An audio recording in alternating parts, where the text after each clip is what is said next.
Madame, Monsieur, merci pour l'intérêt que vous portez à nos éditions d'information. À voir. La 124e Assemblée plénière de la Conférence des évêques catholiques de Côte d'Ivoire, CECCI, débute ce lundi 22 janvier dans le diocèse de Katiola avec l'arrivée des prélats. Elle s'étendra jusqu'au dimanche 28 janvier prochain, date de la clôture officielle. Et puis, dans un contexte de célébration du 60e du diocèse d'Abangourou, la journée diocésaine des jeunes JDJ a été organisée le samedi 20 janvier dernier. Un événement qui a réuni plus de 2000 jeunes au sanctuaire Sainte-Famille de Nazareth d'Abangourou. La 124e Assemblée plénière de la Conférence des évêques catholiques de Côte d'Ivoire qui se tient du 22 au 28 janvier 2024 dans le diocèse de Katiola est l'occasion pour les évêques de présenter les rapports de leurs différentes commissions épiscopales, de porter leur attention sur plusieurs sujets et de faire des évaluations. La cérémonie officielle d'ouverture aura lieu dans la matinée du mardi 23 janvier au centre Albert Indri et la messe solennelle sera célébrée en début de soirée en la paroisse Saint-Albert-le-Grand. Des étapes à vivre en direct d'Ecclesia TV, sans oublier les comptes rendus qui vous seront proposés dans nos éditions d'information. Tout autre sujet à présent, le samedi 20 janvier dernier a eu lieu la journée diocésaine des jeunes JDJ d'Abangourou. Ce rassemblement de plus de 2000 jeunes s'est tenu au sanctuaire diocésain Sainte-Famille de Nazareth et a été rehaussé par la participation de l'évêque, son Excellence Monseigneur Boniface Ziri. Notre reporter Pierre Richemont y était. Voici son récit commenté par Maria Bissier. Jeunesse, unité. Jeunesse, courage et engagement. C'est au sanctuaire Sainte-Famille de Nazareth, dans le diocèse d'Abangourou, que les jeunes se sont retrouvés le samedi 20 janvier dernier pour vivre leur journée diocésaine, initiée par l'ordinaire du lieu, son Excellence Monseigneur Boniface Ziri. Ce grand rassemblement, c'est pour inviter les jeunes, motiver les jeunes et surtout leur apprendre le sens de l'Église. Il est bon, il est juste de les rassembler pour leur parler face aux sollicitations du monde. Venant des différentes paroisses du diocèse, les jeunes n'ont pas caché leur joie d'être présents à cette rencontre où se sont conjuguées la communion et la fraternité, toujours dans l'esprit synodal.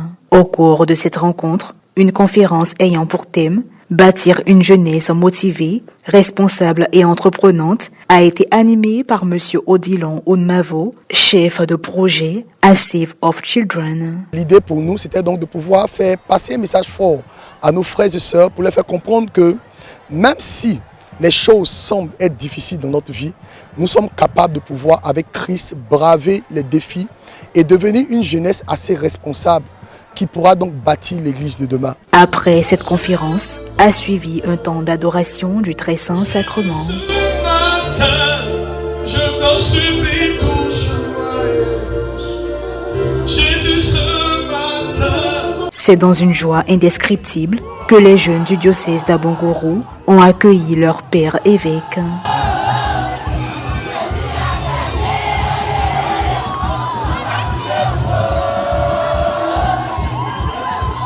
Le prélat a présidé une messe entourée de l'aumônier diocésain des jeunes, des aumôniers paroissiaux et d'autres prêtres.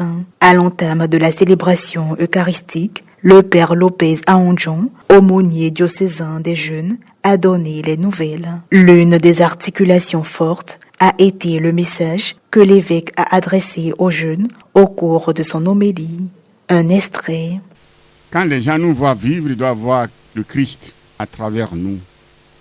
Nos actions, nos paroles, notre solidarité, comme la communauté primitive au début.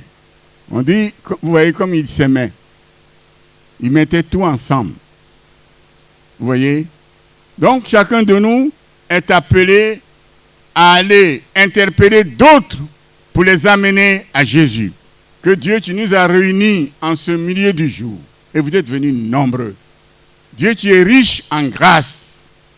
Que ce Dieu de bonté, de miséricorde vous bénisse. Que ce Dieu de bonté et de miséricorde transforme totalement votre vie. Pendant la deuxième partie de cette liturgie, les jeunes ont apporté leurs offrandes dans la joie.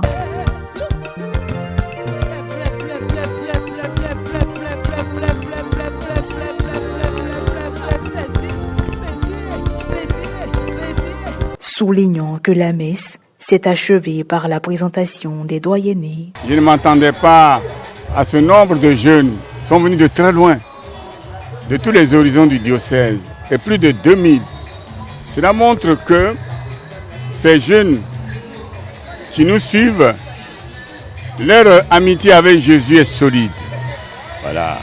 Depuis leur baptême, l'alliance que Dieu a scellée entre eux et lui, cette alliance est solide.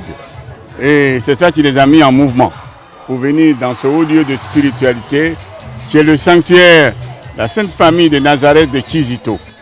Nous disons donc merci au Seigneur pour cette grâce qu'il nous fait.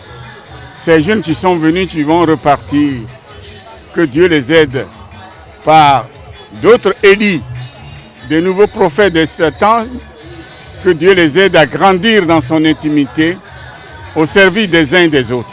Et puis, pour terminer, parlons de sport. La célébration de la Coupe d'Afrique des Nations, CAN, est un fait qui touche à toutes les entités de la société. Dans ce sens, certaines paroisses ont décidé de vivre ces instants de bonne ambiance en créant des espaces de diffusion de matchs en leur sein. Retour sur des souvenirs de l'ouverture de la CAN le samedi 13 janvier dernier. Commentaire Morel Botti. Aujourd'hui, cela n'est un secret pour personne, la Côte d'Ivoire est le pays hôte de la 34e Coupe d'Afrique des Nations. Le samedi 13 janvier dernier a eu lieu la cérémonie d'ouverture au stade olympique Alassane Ouattara. La CAN suit son cours et est vécue à divers endroits sur l'étendue du territoire national et ailleurs. Dans l'archidiocèse d'Abidjan, certaines paroisses n'ont pas voulu rester en marge de l'événement. Des espaces dits villages de CAN ont été créés pour que les fidèles, en particulier les jeunes, dans un esprit de famille, vivent ensemble ces moments. Les chère Côte d'Ivoire, les artisans de ta grandeur, tous rassemblés pour ta gloire, te bâtiront dans le monde. C'est Ivoirien, le pays, nous appelle, nous avons dans la paix, ramener la liberté, notre devoir sera d'être un modèle de l'espérance promise à l'humanité.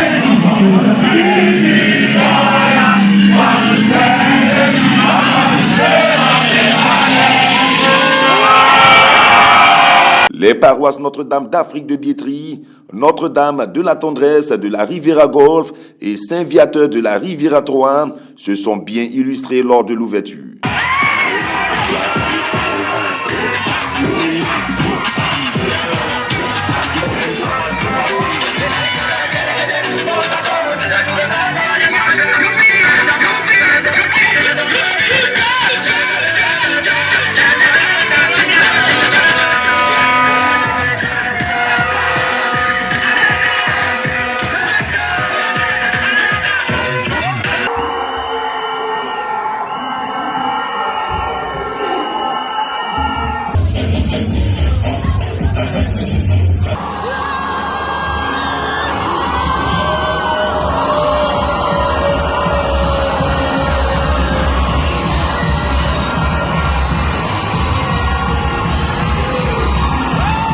Rappelons que la Coupe d'Afrique des Nations CAN est une compétition de football qui oppose les meilleures sélections nationales masculines d'Afrique organisée par la Confédération africaine de football CAF depuis 1957. Pour la 24e édition de la CAN, ce sont 24 nations réparties en 6 groupes en vue de discuter 52 matchs qui permettent d'explorer les stades officiels de la Côte d'Ivoire que sont le stade olympique Alassane Ouattara à Ebempe, le stade Félix Houphouët-Boigny à Abidjan, le stade de la Paix à Bouaké, le stade Amadou Gon Coulibaly à Korogo, le stade Charles Konan Banny à Yamoussoukro et le stade Laurent Pokou à San Pedro. Point final à cette édition d'information. Merci de l'avoir suivi, que je veille sur nous. À très bientôt.